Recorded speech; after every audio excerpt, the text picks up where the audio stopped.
Tengo siempre una parte que es generalmente conocida por ustedes y que la repasamos, es un repaso. Esto está haciéndose, esta conferencia, en parte se está haciendo para la iglesia Bethesda de Quilpué, eh, 2022. Lo otro también que tengo que decir, añadir acá, es que una vez más reiterarle que si usted me ve mirando para otro lado, porque lo estoy viendo los rostros de ustedes en otra pantalla fuera de la que tengo al frente. Entonces, Bethesda Quilpué. ¿Y que estamos? En una transición a una iglesia conducida con propósito, de una iglesia tradicional a una iglesia que se va a conducir con propósito, va a definir una declaración de propósito que ya la tiene, va a establecer una estructura a base de ministerios que tienen que ver con los 5 propósitos y todos los cambios que se van a hacer en lo sucesivo, un sistema de clases para fortalecer la congregación y todas esas cosas que hemos estado viendo. Entonces, ¿cómo edificamos una iglesia con propósito? Recordamos una vez más la declaración de propósito de la iglesia Congregación Ministerio de Bethesda de Quilpué. Entonces, buscar a las personas con las cuales Dios está trabajando e integrarla a la familia de Dios con el propósito de enseñarle a conocer, a amar y adorar a Dios a través de una relación personal. Guiarlas a crecer y para parecerse más a Cristo cada día, capacitarlas y equiparlas para su misión en el mundo y el servicio en la iglesia. Esa es la declaración de propósito, donde, en el cual se encuentra, es un resumen, donde, en el cual se encuentran los 5 propósitos que definen lo que es el estudio de una iglesia con propósito. Entonces, buscar es evangelismo, integrar es compañerismo en la iglesia, el compañerismo que tenemos nosotros como cristianos, adoración es el propósito de adorar a Dios, parecerse más a Cristo es el discipulado, y el servicio y en el mundo y en la iglesia, el servicio realmente es ministerio, un servicio que nosotros realizamos. Estos 5 propósitos se obtienen de el gran mandamiento y la gran comisión. Estamos recordando. Recordemos que no es suficiente con definir el propósito que está ahí, el que hemos leído. No es suficiente con eso. Además, tenemos que comunicar el propósito y el pastor ha estado haciendo unos pendones y ha estado haciendo una serie de cositas para que los propósitos estén siempre vigentes y permanentes. Lo estemos recordando que la iglesia fue constituida por Jesucristo para cumplir esos 5 propósitos. Y además debemos aplicarlo, y ahí en eso estamos ahora estudiando, ¿ya? Enfocándose en su comunidad. Nuevamente recuerdo que vimos los círculos concéntricos, y a través de los círculos concéntricos vemos cómo se relaciona la iglesia con las personas. Entonces vimos que está la gente que está más ajena a la iglesia, que no va nunca a una iglesia, que no le gusta escuchar el Evangelio o que nunca ha tenido la oportunidad de escuchar el Evangelio, que es la comunidad. Y la gente que asiste le llamamos la multitud, los asistentes promedio que de vez en cuando alguno de ellos acepta a Jesucristo. Después están los comprometidos, que es la congregación. Después están los que sirven, y después están el núcleo, que son los que lideran, ¿verdad? Los que han llegado a ese punto de compromiso. La estrategia de Jesús para pescar a hombres era identificar la clase de peces que va a pescar, aprender, los números 2, a pensar como pez. Ya hemos visto esos dos. También vaya donde los peces están mordiendo, pesque los peces bajo sus propios términos, todo eso lo hemos visto, y utilice más de un anzuelo. Pescar, y aquí llegamos a pescar a aquellos que mejor pueda pescar. Entonces, empezamos ahora nos vamos a la página 27. Yo hice un repaso cortito de todo lo que fue o lo que hemos visto hasta el día de hoy. Entonces, quedamos, estamos ya alcanzando. A ver, la 27. pescar a aquellos que mejor pueda pescar. Entonces,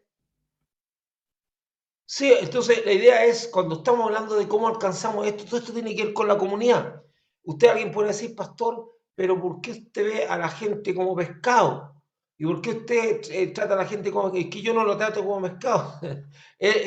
Tenemos esto de las palabras de Jesús, que Jesús dice a Pedro, os haré pescador de hombres, ¿verdad? Y pone muchos ejemplos de la red, de tirar la red y pescar y separar los peces.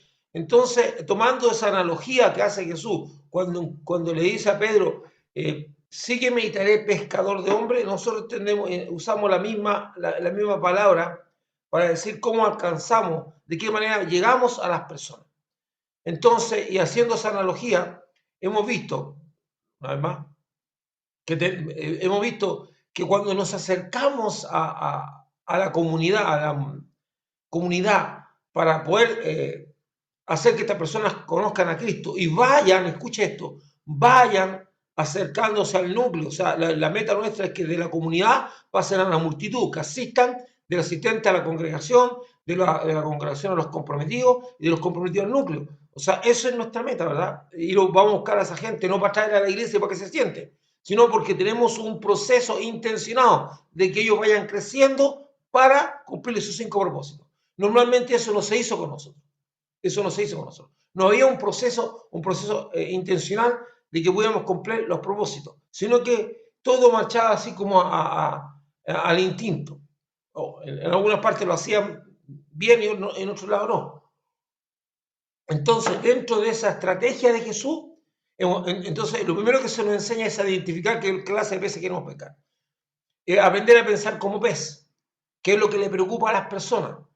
Entonces, también tenemos la idea de que hay que ir donde los peces están mordiendo, o sea, no ir donde la gente no quiere escuchar, pescar los peces bajo sus propios términos. ¿Qué significa eso? Que tienen sus necesidades, que tienen sus preocupaciones y que la gente no quiere escuchar cuestiones teológicas ni quiere escuchar a un canuto canuteándole. No quieren eso. Utilice más de un anzuelo, ¿verdad? Y pescar con aquellos que mejor pueda pescar. Y ahí está. Vaya a los que estén más a su alcance. El factor dominante que determina su blanco. Primero, ¿qué clase de gente estamos ya alcanzando? Nuestra iglesia ya está alcanzando a algún tipo de persona. ¿Qué tipo de persona es la que viene a la iglesia? ¿Y por qué viene? Vámonos. Hechos. Usted puede alcanzar, ahí usted tiene que llenar, usted puede alcanzar mejor a la gente con la cual usted se identifica. Y eso es la realidad.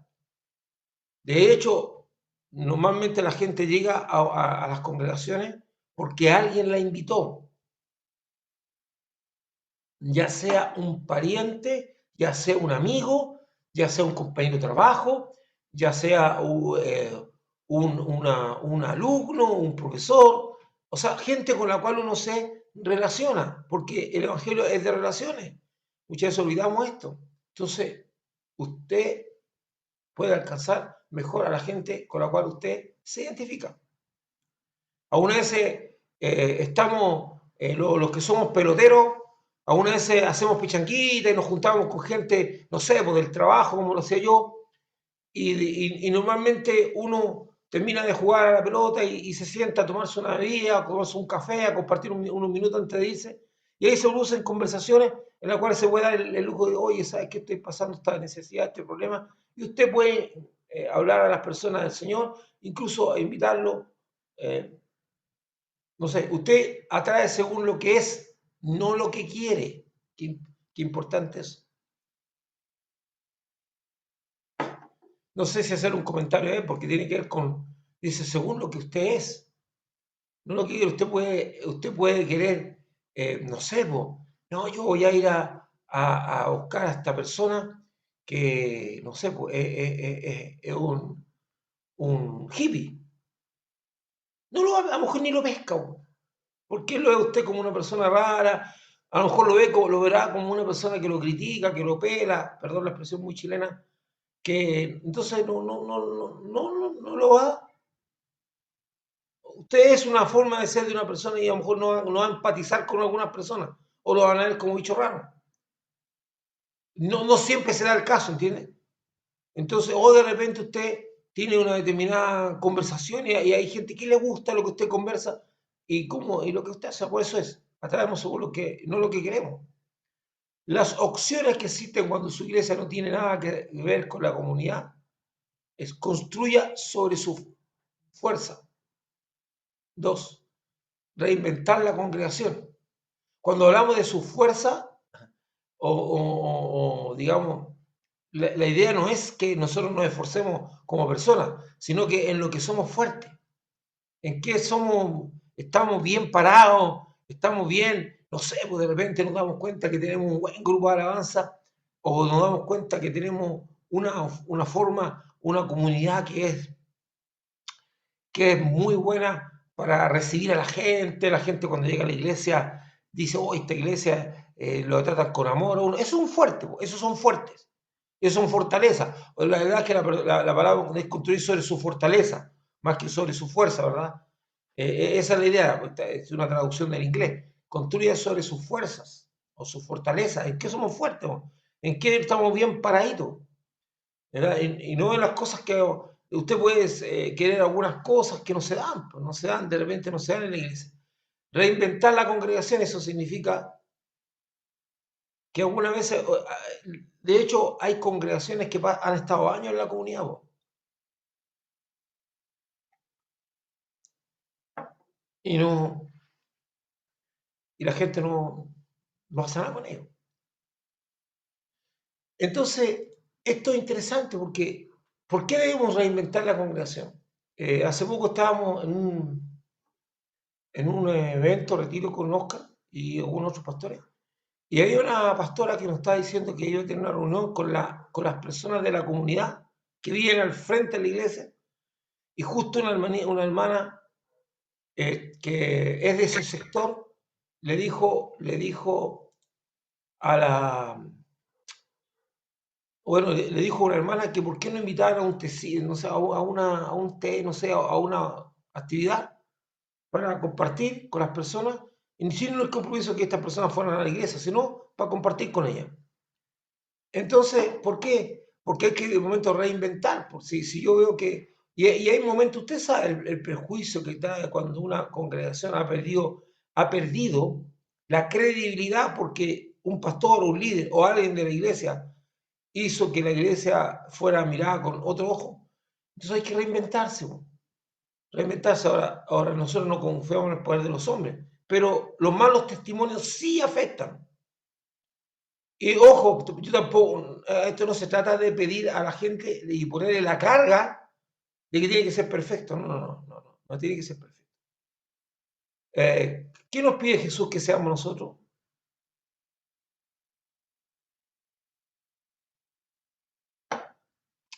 Jesús nos pide que nosotros seamos irreprensibles, que no haya nadie que nos pueda reprender de algo.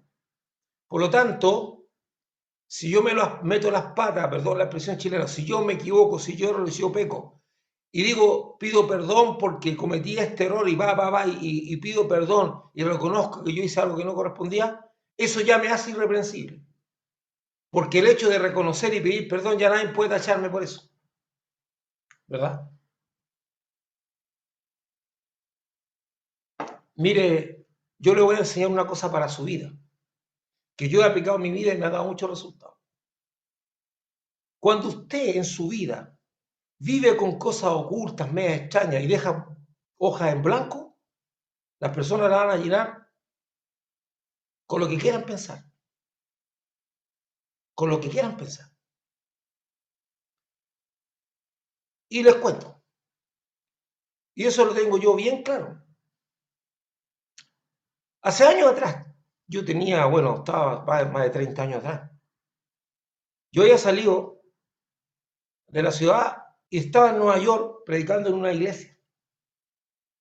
Había predicado en varios lugares en Nueva York y había sido invitado por un amigo. Y de repente me llega un mensaje de una hermana que me dice, pastor, no sabe cuánto lo siento por lo de su hija. Y resulta que mi hija había estado en el hospital. Ahí me enteré que mi hija estaba en el hospital, que había tomado unas pastillas, que eran unas drogas, y y le habían llevado, la mamá le llevó a intoxicarse. Su mamá no me había querido comunicar porque el problema ya se había resuelto, y para que yo pudiera predicar tranquilo. Entonces, llegando yo, me junté con mi hija y dije, hija, ¿usted se quiso sellar? No, papá, me dijo, que yo quería saber qué se sentía, o sea, se quería volar con una pastilla que le he dicho que producía un efecto medio raro. Chuta, yo que, bueno, le dije, tenga cuidado con eso, porque, bueno, la cosa es que le dijo, ya vamos a hablar con la iglesia. Papá, no, no me hagas pasar, no, usted se sienta en el asiento adelante. Yo le dije, mire hermano, pasó esto, esto, esto y esto. Yo realmente conversé con mi hija, no sé qué le sucede, pero voy a seguir, conversé con los médicos y la cosa no. Y le dije a la iglesia todo lo que había pasado. Nadie habló nada, porque no tenía motivo. Ya lo sabían de mí. No quedó ni una línea en blanco. Y mi hija se sorprendió porque dijo, nadie comentó nada. Es que no había por qué comentar porque ya sabían todo. Pero cuando usted en su familia, cuando usted en su vida personal, o cuando usted en alguna parte usted deja línea en blanco, la gente la llena con lo que ellos piensan, con lo que se imaginan y lo transmiten. Por eso nosotros somos cartas abiertas leídas por todo el mundo. Y yo, oiga, el pastor Samuel, mire, a mí me da lo mismo. A mí me da lo mismo. Yo soy, digo, sí, sí, o sea, tampoco le ando contando mis cosas a todo el mundo. Pero cuando uno es un hombre público, algunas cosas sí afectan, entonces uno tiene que aclararlas inmediatamente. Y el chileno es bueno para andar escondiendo cosas que a la larga se distorsionan y se genera una pura tontera. Entonces, y mi hija aprendió una lección muy buena para su vida. Nadie habló nada más, porque no había motivo, porque ya estaba todo dicho. ¿Verdad? También anduvieron ahí pelando, y después me enteré que andaban pelando porque yo viajé con toda mi familia a República Dominicana. Y yo conté, no, es que el pastor, que querían que me había pagado, la iglesia me estaba pagando a mí los pasajes. No, yo me había comprado mi pasaje, el pasaje de mi hijo lo tenía guardado por un regalo que le habían dado, que era yo que le tenía para cuando se graduara, ya se lo tenía aparte. Y la abuela, mi suegra, le regaló los pasajes a mis dos hijas, pero quedaba un pasaje que era la que era necesaria de mi mujer, y con una amiga sacó un préstamo al banco. Entonces, cuando yo escuché que está, dije, mire, esto se hizo de esta manera, y sacaron las conversaciones. Entonces, yo le doy un consejo, no, trate de evitar dejar líneas en blanco que la gente las pueda llenar con lo que se le ocurra. Y no estoy hablando solamente para eso, yo estoy dando una enseñanza de vida. Alguna vez es doloroso enfrentar ciertas cosas y tener que reconocer. Y usted dice, a nadie le importa. Sí, hay gente que se va a aprovechar. Entonces, ¿por qué estoy diciendo esto? Porque reinventar la congregación algunas veces la cosa sucedió de tal manera que ha quedado un poco de desprestigio y se ha sembrado lo que uno ha sembrado porque nadie ha dicho nada oficial. Nadie ha dicho nada y la gente se imagina cualquier cosa. Entonces, una congregación que es dañada hay que reinventarla, partiendo con el reconocimiento de los errores, y usted no tiene por qué ser perfecto. La Biblia dice que usted tiene que ser irreprensible. Y cuando usted se para y reconoce un error que cometió y pide perdón, ya lo hace irreprensible. Lo hace irreprensible. Porque usted reconoció que cometió un error. Pero cuando usted anda cosa oculta, no es irreprensible. Va a haber gente que le va a decir, oye, tú hiciste esto y ni siquiera te arrugaste, un sinvergüenza, ni siquiera pediste perdón. Entonces ya no es irreprensible. Si usted no es irreprensible porque no comete errores, usted es irreprensible porque la forma en que se conduce es la correcta. Es la forma correcta. Entonces empezar con congregaciones nuevas para alcanzar grupos nuevos. Entonces dice ahí, eso es las otras opciones que existen para establecer esto eh, de alcanzar la comunidad, llegar a algunos lugares. ¿Cómo iniciarse en el enfoque a su propia comunidad? ¿Cómo lo hacemos? Ahora, ¿cómo empezamos este trabajo en la práctica? ¿Cierto? ¿Cómo llevo toda esta cosa que estamos hablando de decir, vamos a construir nuestras propias fuerzas? ¿Cómo empezamos? ¿Cómo lo llevamos a la práctica? Aquí hay una cosita bien interesante. Aquí. ¿Cómo iniciar en el enfoque de su propia comunidad? ¿Cómo llego a la comunidad? Encuesta. Aprenda todo lo que pueda sobre su zona. Ojo, encuesta para sus necesidades, para usted, para la comunidad. Esto no es una encuesta política, no, pregunta como, ¿por qué usted no va a la iglesia? Y si usted fuera a la iglesia, ¿qué le gustaría que la iglesia hiciera por usted? ¿Cuáles son sus necesidades espirituales?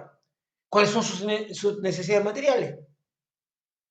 Y uno empieza a saber lo que está afectando a la comunidad. Primero para orar y para saber cómo tiene que actuar la iglesia en esa comunidad. Divide a su zona en segmentos. Bueno, esto es cuando una iglesia es muy grande y está muy esparcida. Entonces uno divide por segmentos. Dice, no, vamos a dividirnos. Escoja a qué grupo dirigirse primero. O sea, pues vamos a decir, bueno, vamos a abordar este sector o este lugar. Pero tenemos que aprender todo lo que vamos a traer de encuesta. Posición. Desarrolle una imagen clara del tipo de iglesia que quiere ser en base a quienes quiere atraer. ¿Cómo se logra eso? Es lo que hizo el pastor Reed. Él hizo una encuesta y se dio cuenta de la necesidad que hay en la iglesia, de por qué la gente no iba a la iglesia. La mayoría de la gente que no va a la iglesia no es porque es atea, es porque ellos consideran que la iglesia es inútil, que no satisface sus necesidades. Y en parte tienen razón. Po. Si no vamos a estar escondiendo el sol con un dedo. Si hay muchas cosas que la iglesia no hace y no hace nada. Hay iglesias que tienen un templo que no usan nunca, que lo usan, es un pecado, un pecado. Tener una estructura, un edificio que usted lo use una vez en la semana y una vez los días domingos. Usted debería mejor tener comedores ahí, debería tener actividades para la gente que necesita algo. Ese edificio debería que sacarle el jugo en ayuda a la gente, porque para eso está la iglesia. Acuérdense que la iglesia no tenía edificio al principio. Entonces, de ahí es que la gente dice, no, esa gente viene aquí, canta y no le interesa nada lo que está pasando. No, mire cuando nosotros arrendamos el colegio, siempre, y doy gracias a Dios porque siempre tratábamos establecimos becas para alumnos que no tuvieran recursos. La iglesia entregaba 3 becas. Establecimos ayuda a la iglesia, cómo arreglábamos cosas en el colegio, hacíamos cualquier cosa.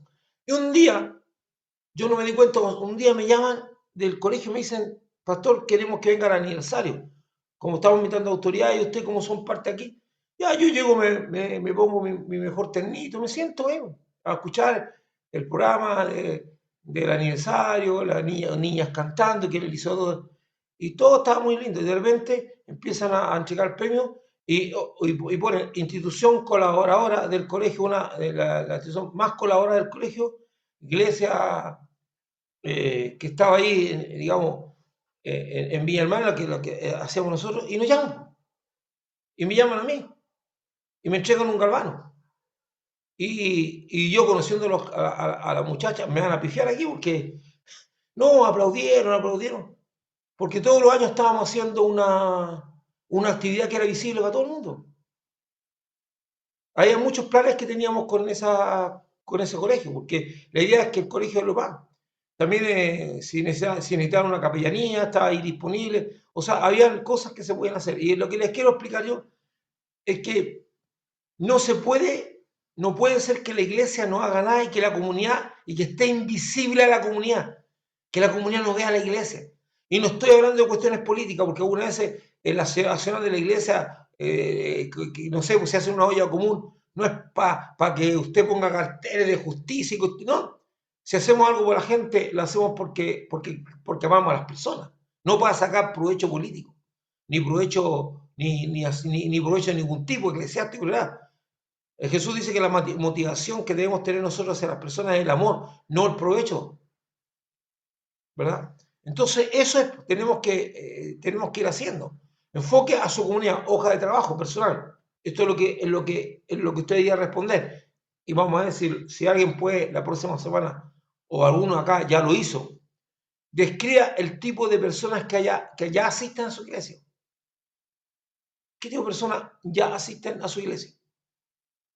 Describa el tipo de personas que viven en su comunidad. Ahora, en el caso de la iglesia Bethesda, es complicado, porque la iglesia Bethesda tiene su templo en el centro de la ciudad, o sea, tiene su actividad en el centro de la ciudad como templo, y alrededor de ese lugar no hay mucha gente. Hay más actividad comercial y tal vez yéndose como para, no sé, pues para adentro, como cuando uno va como para bellota, no sé cómo, entrándose a lo mejor bien por hacer es como hacia la línea del tren, no sé, no sabría, yo no conozco mucho ese sector, pero hay que enfocarse. No, describa el tipo de persona que es usted.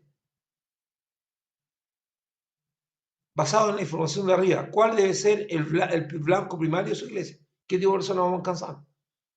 ¿Cuál cree usted que son las excusas más comunes de la gente de su área para no asistir a la iglesia?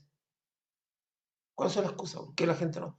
Por ejemplo, ese ejercicio tú lo puedes hacer con tus parientes.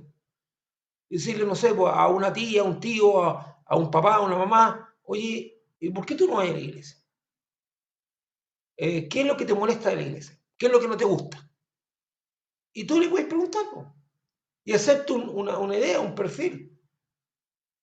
A lo mejor ellos tienen una... Mire, una de las cosas que yo le quiero hacer entender a algunos canutos, que la gente afuera no siempre no tiene la razón. Algunas veces ellos son crueles, pero no van a decir grandes verdades. Y tenemos que tener la disposición a entender de que escuchando a lo mejor podemos darnos cuenta de las cosas que estamos haciendo mal. Y no tienen que ver con doctrina, tienen que ver con lo práctico, tienen que ver con algo simple. Porque de alguna manera la gente tendría una expectativa de la iglesia. Yo me imagino que la iglesia hace esto. Por ejemplo, para mucha gente, y le llama la atención de parte de nosotros, que nosotros no cobremos por los funerales. Y para mí el funeral es una gran oportunidad. Yo no, el funeral que me invita, yo estoy clavado ahí. Para mí el punto más asertivo para el evangelismo, ¿no? Ahí me dejo caer con todo, ¿verdad? Entonces, ¿qué pasa? Que yo digo, no, por favor, no estoy deseando que se muera más gente. No, no me malinterpreten, por favor. O no, yo estoy diciendo que son oportunidades que sean. Y en los funerales la gente tiene necesidades. Entonces uno va y empieza uno lo cobre. De repente hay servicios que podemos dar. Por ejemplo, si alguien se quiere casar, bueno, veamos qué podemos hacer. O sea, ahora, alguien dirá, no, es que nosotros para casar hacemos esto, hacemos todo otro. Y decir, o sea, mire, la idea es que uno puede dar una orientación matrimonial, todo lo que nosotros queramos, pero nada asegura que la persona pueda y va a cumplir. La orientación que le puedo dar a un no creyente, cómo debe ser su matrimonio según la Biblia, tiene tanta validez como la que le puedo dar a un creyente. Porque hay creyentes que no sé, se burlan de la enseñanza de Dios y cuando están en su matrimonio hacen cualquier cosa menos lo que dice la Biblia. Y a pesar de que tú le explicaste cómo era el matrimonio y todo eso. ¿Vale? O sea, es que dice, no, es que tiene que ser creyente para que el matrimonio funcione. No venga con esas cosas. Hay creyentes más chuecos que cola chancho, o más derecho que cola chancho. ¿Verdad? No, no consideran. De hecho, conocen las verdades de Dios, pero no las practican. Entonces, no es que por ser creyente va a ser exitoso. Y otra cosa que usted debe recordar siempre, siempre tener bien presente. Los mandamientos y sus promesas son para todo aquel que la practica. No importa si es creyente o no creyente. Si una persona no creyente honra a padre y madre, le va a ir bien en la vida y va a ser de larga vida, porque lo está haciendo. ¿Y por qué? Porque dicen, no, los creyentes o los evangélicos tienen tendencia a decir, no es que a una persona que no ha conocido al Señor no le puede ir bien. No, los mandamientos son para todo aquel que lo practica. Todo aquel que practica los mandamientos de Dios, el beneficio del mandamiento va a venir a su vida. Lo que pasa es que una persona que no tiene a Cristo no tiene la salvación. Es diferente. ¿Verdad? Su nombre no está inscrito en el libro de la vida. Pero eso no le quita que si esa persona cumple los mandamientos de Dios, no se van a cumplir las promesas, se cumplen. Entonces, atrayendo y manteniendo a la multitud. ¿Cómo diseñar servicios para no creyentes? Leamos lo que dice la Biblia en Mateo. Y le siguió mucha gente de Galilea, de Decápolis, de Jerusalén, de Judea y del otro lado del Jordán. Mucha gente, mucha gente. Está subrayado ahí. Mateo 4:25. Al ver las multitudes, tuvo compasión de ellas porque estaban desamparadas y dispersas como ovejas que no tienen pastor. Eso es Mateo 9:36. Y otra vez usa una gran multitud, dice, y gran multitud del pueblo le oía de buena gana. Marcos 2:77. O sea, hay una tendencia a la gente a querer escuchar. Hechos sobre la multitud. El ministerio de Jesús atrajo multitudes enormes. Dios quiere que su casa esté llena. Que el Señor reprenda. No digo castigue porque es mucho, pero que el Señor reprenda a aquellos que andan diciendo, somos poquitos pero somos buenos. Somos poquitos pero de calidad. Esas son frases estúpidas que la gente ha apañado en la ignorancia escritural. Eso es porque no quieren, eso es porque no quieren que nada más se ingrese a la... No, Dios quiere que su casa se llene. Ninguna iglesia crece sin visitante, lógico. Si nadie va a visitar la iglesia, no va a crecer. Una multitud no es una iglesia, pero se puede convertir en una iglesia si usted tiene una estrategia. Cuando hay multitud son visitantes. Usted, la palabra es eso, ¿verdad? 12 convicciones para la oración. Lo que pasa es que salimos de la comunidad y entramos al círculo de la multitud. Y ahora estamos viendo, por eso, a ver, ¿por qué? Atrayendo y manteniendo la multitud. Esto ya estamos en el círculo de la multitud. ¿Qué significa? Le llamamos multitud a los asistentes. ¿Eh? Una multitud puede ser de 10, 15, 20, miles. Estamos hablando de los que van a la iglesia, pero que no han tomado una decisión un poquito ni son miembros de la iglesia.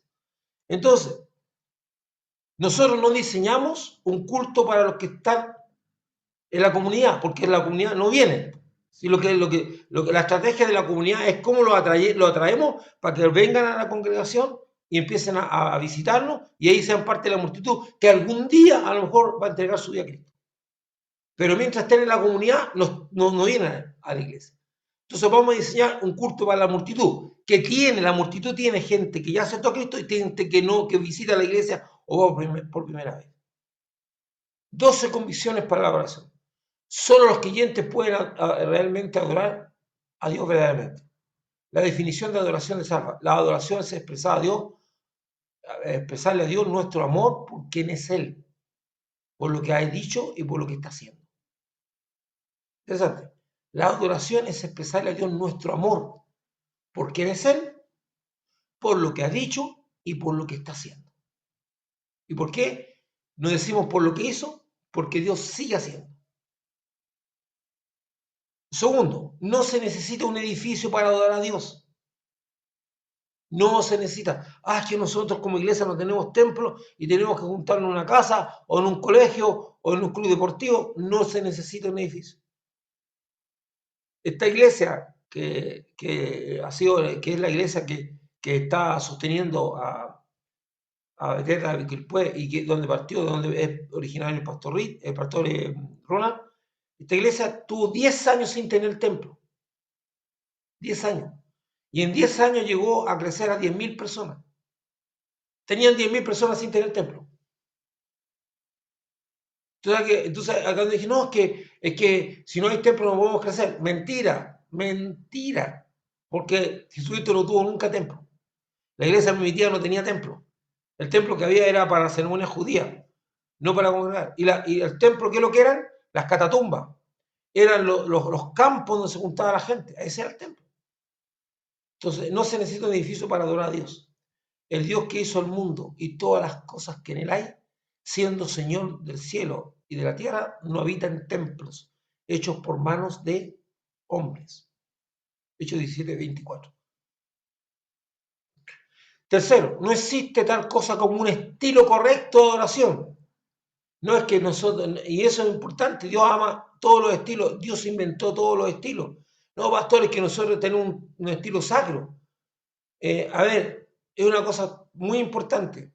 La música no determina qué cosa es, sino la lírica, la letra. Usted sabe que una canción es cristiana no por la música, sino por la letra. ¿Ah? Y de repente hay gente que no le gustan algunos estilos y todo, pero no existe una cosa que un estilo, no es que esta es música sacra o esta es música. No.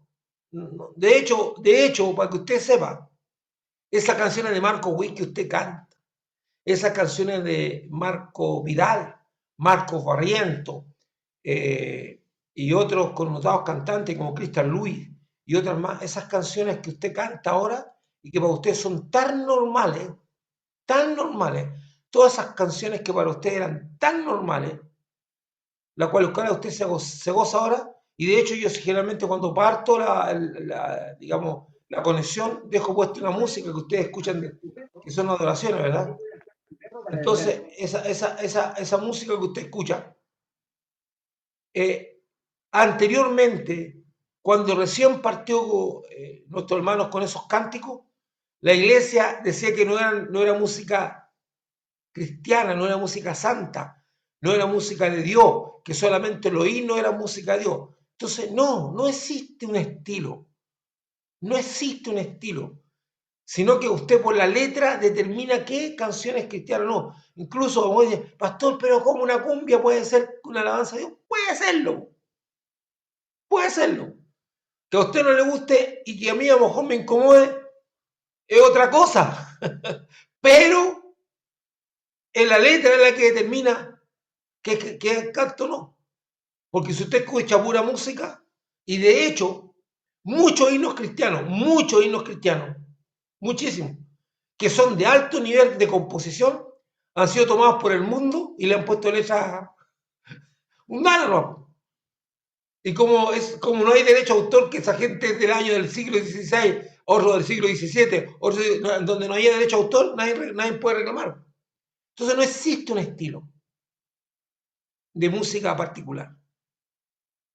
Los no creyentes pueden ver a los creyentes cuando adoran. Cuando usted está adorando ahí, los no creyentes lo miran a usted adorar y dicen, esta gente con las ganas que canta. Hay momentos en que yo he visto gente que no creyente llorando por los cánticos cristianos. Y ver cómo la gente canta. Y ver cómo el ambiente espiritual se... Sí. Entonces nosotros cantando es una bendición para los no creyentes. La alabanza puede ser un poderoso testimonio para los no creyentes si la presencia de Dios se puede sentir y si el mensaje se puede comprender. Si la presencia de Dios se puede sentir en la alabanza y el mensaje se puede entender. ¿Y cuándo el mensaje se puede entender? Cuando yo le estoy hablando a las personas de lo que están viviendo ellos. ¿Usted sabe cuál es una de las preocupaciones que tiene la gente ahora en Chile? Tienen miedo. La gente anda con miedo a salir a la calle, quiere que lo hagan saltar. La gente no quiere salir, andan con miedo.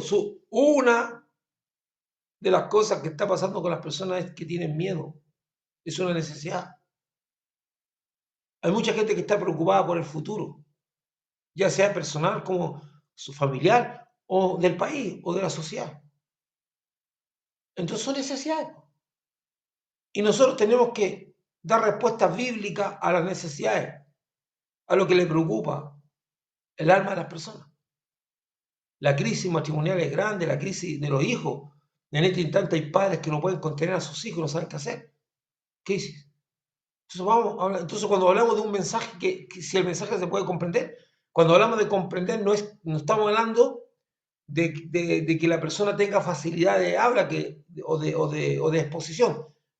Eso debería tenerlo. Ojalá que predicar un mensaje contingente a la necesidad de las personas. Porque la gente no creyente, ¿por qué iría a la iglesia una persona no creyente? ¿Por qué? Va a la iglesia cuando tiene una necesidad. Por ejemplo, si se le murió a alguien y está desconsolado y no haya cómo encontrar paz en su alma, va a la iglesia. ¿Cuántas personas no han llegado a la iglesia?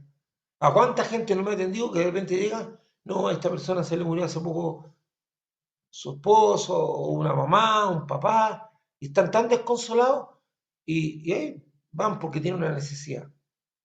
Entonces los mensajes del día domingo que los queremos estirar para los no creyentes, para la gente que está llegando como visita, no pueden ser teológicos, ni deben ser teológicos, ni doctrinales.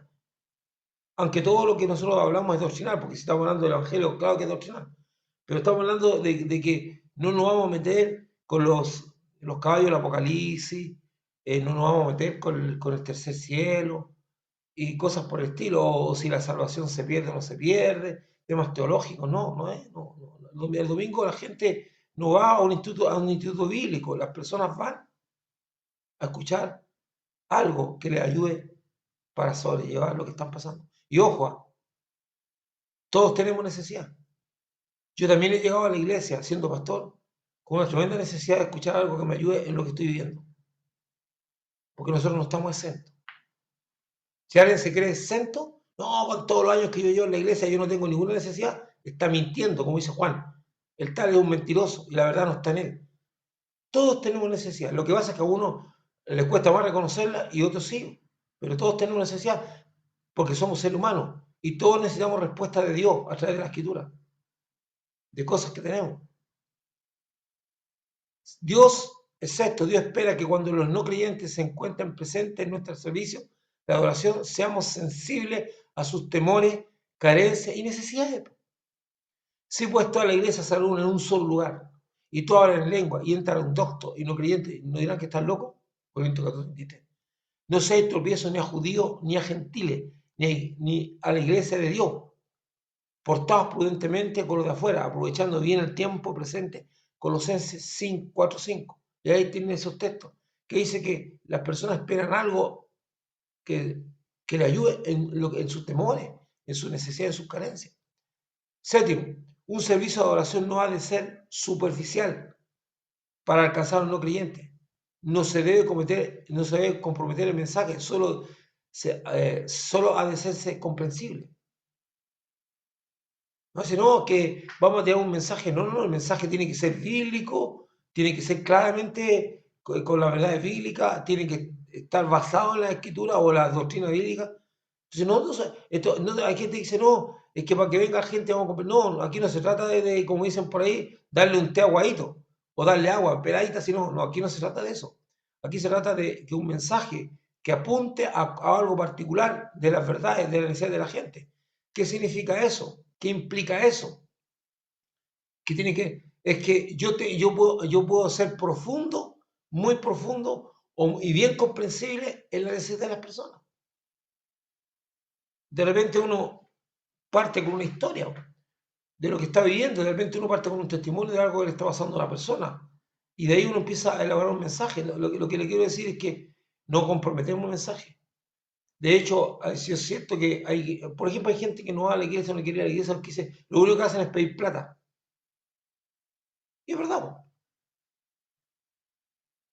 hacen eso. Entonces, y como es solamente pedir dinero, o sea, yo no estoy hablando de que no se coja una ofrenda, ni que el diezmo usted no lo quiera entregar. No, es que en el servicio usted no puede estar ahí haciendo una ofrenda, dos ofrendas, tres ofrendas, cuatro ofrendas, y estar llorando porque hiciste. No. Entonces, hay gente que, no, ¿para qué va a ir? Muchas veces las necesidades de los creyentes y los no creyentes coinciden. En algunas áreas son muy diferentes, pero en otras son muy similares. Hay muchas cosas que son similares. Los problemas de matrimoniales los tiene todos, los no creyentes y los creyentes. Los problemas económicos los tienen todos, los creyentes y los creyentes. Entonces, cuando usted está abordando, hay gente que dice, ¿sabe qué, pastor? Estoy endeudado, estoy en desesperación, no sé cómo. Entonces, usted va a abordar un tema y una estrategia bíblica de cómo abordar, cómo ser administrador de lo que uno tiene. De hecho, en la iglesia de Salva hay distintos profesionales. Hay médicos, hay abogados, y hay gente que tiene que ver con economía y cosas así.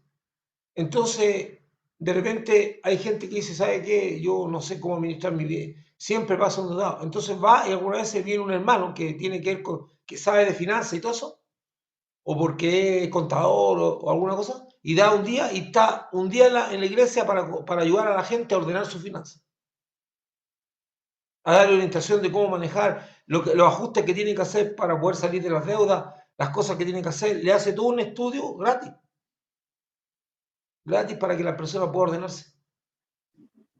Y le muestra a partir de lo que tiene, cómo lo puede manejar y así. Y hay otros que le ayudan en la parte de orientación de leyes, los pasos que tiene que dar para empezar a hacer algo. O sea, porque hay gente que tiene un lío de distintos tipos de lío. Hay gente que tiene un desorden alimenticio tremendo. Hay gente que le da, por ejemplo, la Iglesia de Salva trató el problema de la obesidad porque hay muchos miembros obesos y a uno le estaba afectando la salud.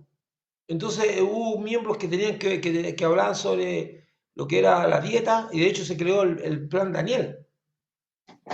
El plan Daniel tenía que ver incluso, no sé si ustedes alguna vez han visto el Doctor Oz en los canales de Doctor Oz, es un personaje de Estados Unidos que tiene un programa y que como con público ahí y que orienta a las personas en distintas enfermedades. Entonces el Doctor Oz, aquí se lo he tratado de copiar. Entonces el Doctor Oz invitó al Pastor Reed a su programa para que explicara el plan Daniel. Y el plan Daniel consiste, ¿por qué se llamó plan Daniel? Porque Daniel pidió lentejas, ¿te acuerdas? Pidió legumbres para poder comer y no, y sin embargo él estaba saludable. Entonces ahí nació el plan Daniel, la idea de cómo una persona que está viviendo estados de obesidad y que le está perjudicando su salud, o puede ser que no sea obeso, pero lo que está comiendo no le está haciendo bien, por ejemplo, a un estado de diabetes o por otras cosas. Entonces hay un profesional en la iglesia que dan un día para orientar a la persona para su alimentación. O sea, y sea creyente o no creyente, no creyente va y dice, no, si usted puede ir allá y le van a ayudar en esa área también, porque las personas son integrales. Entonces muchas veces las necesidades son concordantes. Seth Nueno es el mejor especialista, mejor especializar los servicios de acuerdo a su propósito. Cuando uno envía señales mezcladas, recibe resultados mezclados. Muy cierto.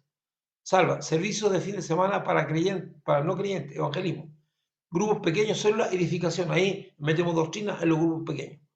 Y en los servicios de la semana, evangelismo. Un servicio orientado hacia los no creyentes está destinado a fomentar el evangelismo personal, no a reemplazarlo. El servicio orientado a los no creyentes, las campañas, cualquier cosa que se haga para evangelizar, no reemplaza su deber personal de hablar de Cristo. No sé si lo dije claro o no, pero cualquier servicio, cualquier cosa que se haga para el evangelismo, no suplementa su trabajo personal, no lo reemplaza. O sea, es una obligación de todos nosotros, de oportunidad que se nos presente, ser testigo de Cristo y dar testimonio. Y onceavo dice, no existe una forma estándar para planear un servicio para el no creyente, lo que realmente atrae a un gran número de... Perdón, permiso. A un gran número de no creyentes a la iglesia es vidas transformadas. Sí, pues, sí, eso es súper importante. ¿Por qué? ¿Por qué es importante? Porque por eso es importante, por eso cuando hablamos o cuando testificamos, nosotros no podemos estar hablando de nuestra fortaleza.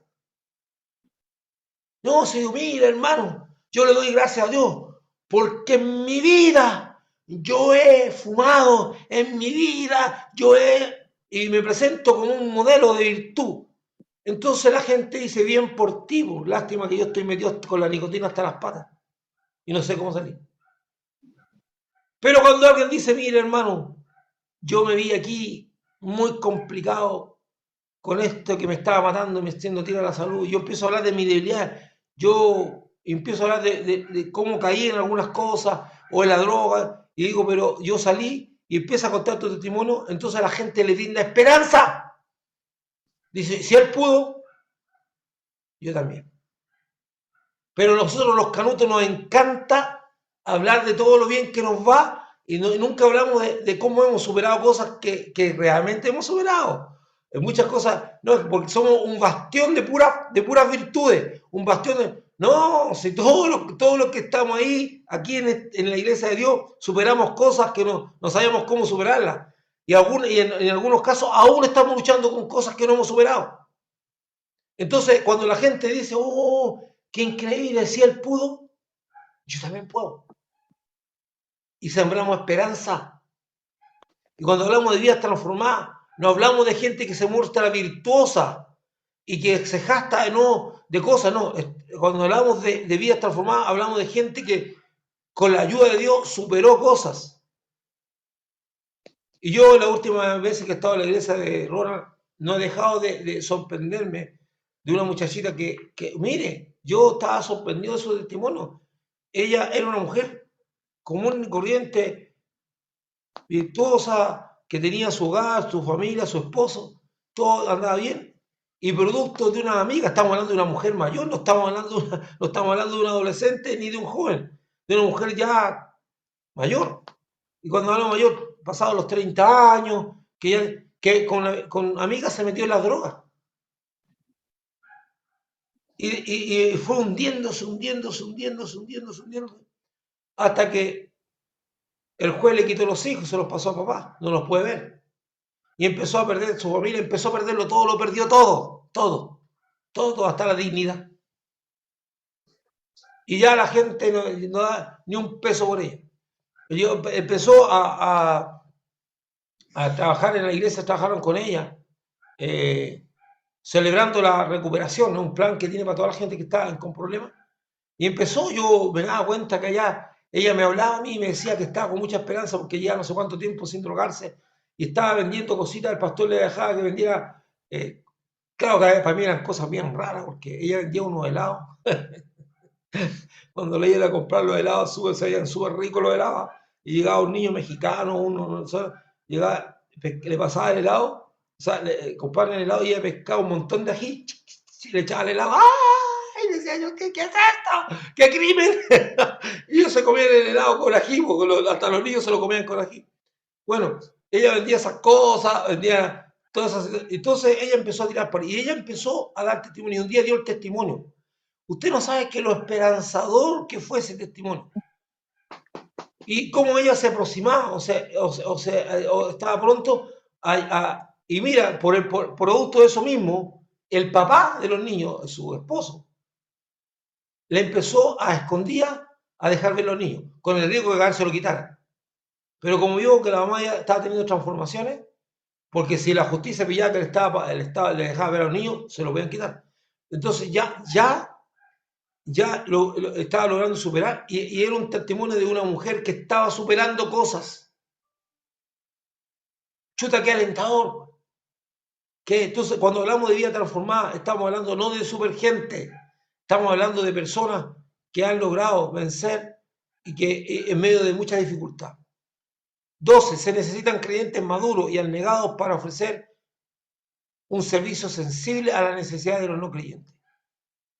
Ya, estamos a 3 minutos.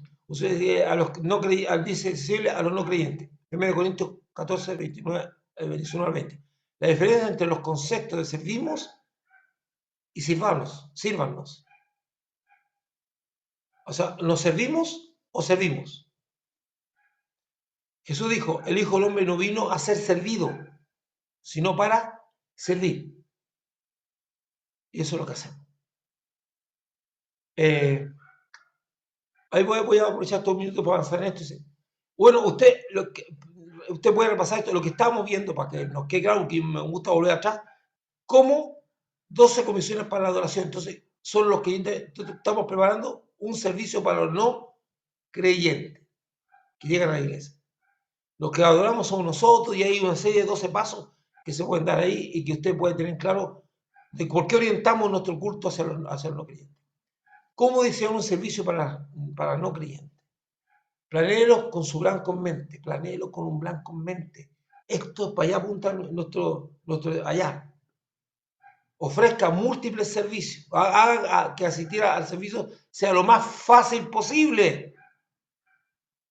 Ahí en la página 31 hay que llenar. Haga que asistir al servicio sea lo más fácil posible. Ofrezca múltiples servicios. De hecho, chuta, de pensar que vamos a tener un servicio a tal hora y otro a tal hora. Para los que no pueden venir hasta ahora, vengan hasta otra hora. Ofrezca suficiente espacio en el caso de una iglesia grande de estacionamiento, que hay gente que... Y ahora, o sea, ese problema nosotros no lo teníamos en Chile, pero ahora lo tenemos. Porque hay un montón de gente que tiene auto. Si eso ya, a lo mejor antes teníamos que haber dicho, tenga suficiente espacio para la bicicleta. No, ahora hay tanto auto en Chile que nosotros mismos nos damos cuenta cuando salimos a la calle que casi no se puede andar.